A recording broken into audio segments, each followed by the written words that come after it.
My stepdad gave me a camera for my birthday. Hooked ever since.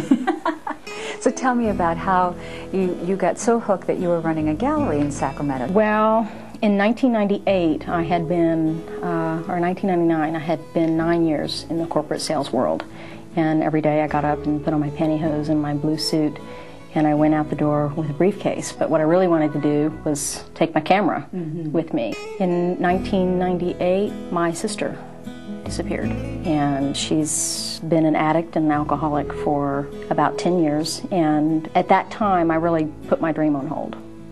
My family really went through a crisis time, and I said, you know, something's got to change. So here you took up the camera and you were doing something that you loved, but little did you know that you would then take your ability and your talent and give birth to something that would serve many families, and thus Outpost for Hope was born. That's right. I took my own advice that I'd been giving to lots of other artists, and that is, take your art and do something with it.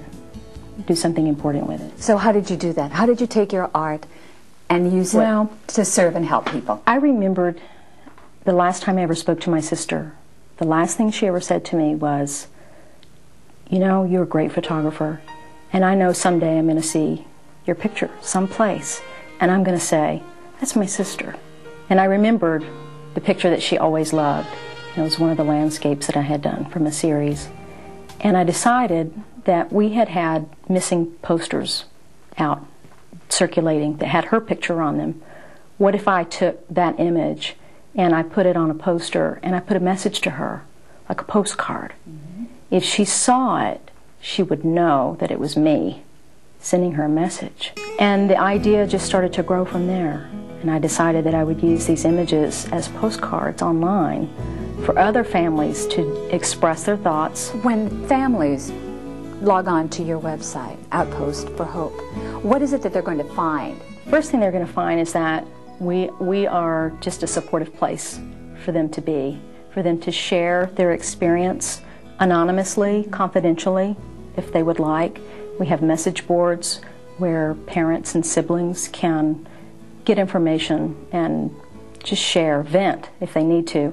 We're also setting up a state map, a United States map, so that depending on the state that you're in, if you click on that state, you'll be linked to resources that are available for your family, such as counseling, Al-Anon groups. Can you share with us what the response has been like so far? One of the first responses that I get, almost 9 times out of 10, is, wow, I didn't know this existed.